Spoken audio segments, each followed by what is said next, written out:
यहाँ rationalisation apply करेंगे, cos theta minus iota sine theta over cos theta minus iota sine theta. Cos theta minus iota sin theta is whole square. A plus B, A minus B is a square minus B square.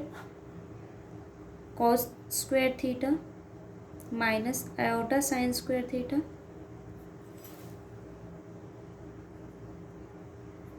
Cos theta minus iota sin theta.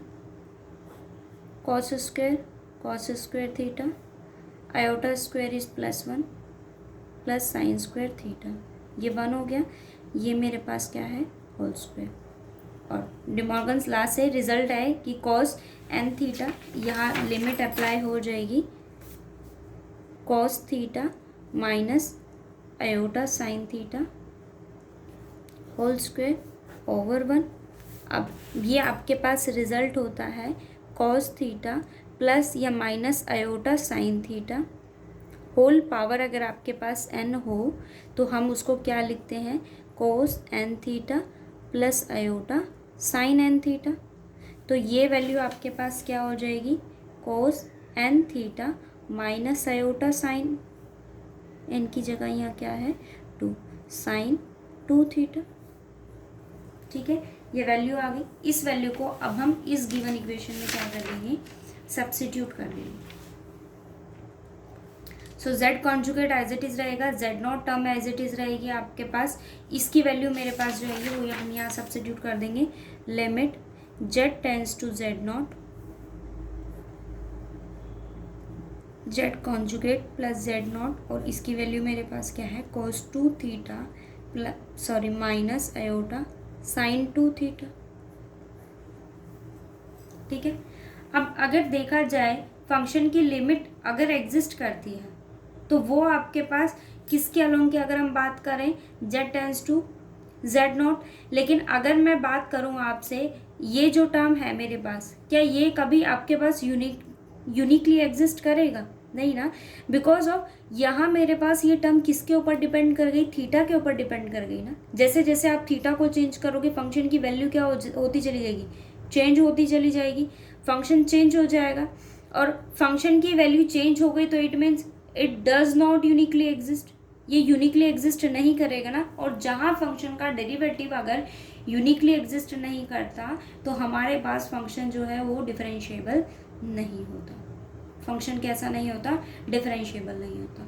तो अगर आपके पास ये uniquely अगर exist करेगा then you say that function is a differentiable, otherwise function is not a differentiable.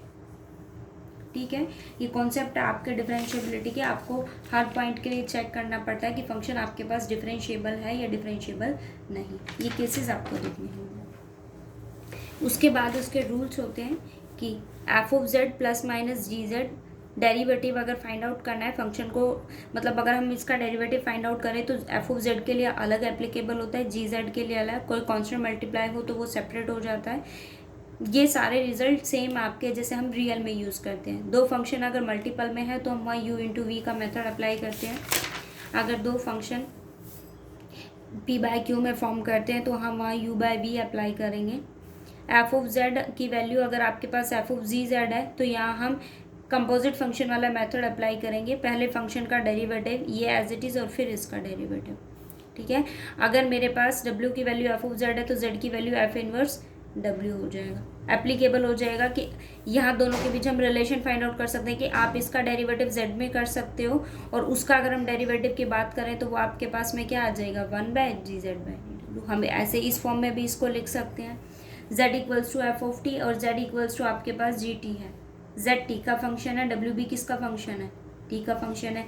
लेकिन मुझे इसका derivative with respect to z चाहिए तो पहले इसका टी में डेरिवेटिव और फिर z का किस में टी में डेरिवेटिव. ये वैल्यू आ जाएगी.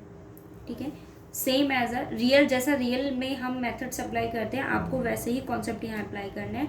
और फंक्शन का डेरिवेटिव, उसकी कॉन्टिन्यूटी, डिफरेंशिएबिलिटी, बस इस चीज़ का ध्यान रखना है कि वहाँ हम x और y दो चीज़ें वेरिएबल यहाँ चूज़ करते थे. मतलब जो भी आपके क्वेश्चन में गिवन होगा वेरिएबल x है या y है, लेकिन इसके लिए कंडीशन ये होती है कि हमारे पास वहाँ एफ ऑफ जेड होता है और जेड के लिए हमें एक्स और वाई दोनों को साथ लेकर चलना होता है कि अगर किसी फंक्शन की लिमिट आपके पास जेड अगर जेड नॉट को टेंड करता है तो वो एक्स और वाई दोनों के लिए एप्लीकेबल है। ठीक है, इसकी जनरल वैल्यूज़ को हमेशा माइंड में रखना कि अगर z की वैल्यू आपके पास x प्लस आयोटा वाई है तो एफ ऑफ जेड आपके पास u प्लस आयोटा भी होगा। लिमिट अगर आप यहाँ z नोट सब्सिट्यूट करें तो रियल पार्ट के लिए भी कोई लिमिट होगी और उसके इमेजिनरी पोर्शन के लिए भी कोई ना कोई लिमिट एग्जिस्ट करवाएगी। ठीक है, इसके क्वेश्चंस ट्राई कर लेना, कोई भी प्रॉब्लम हो तो आप मैसेज ड्रॉप कर दें।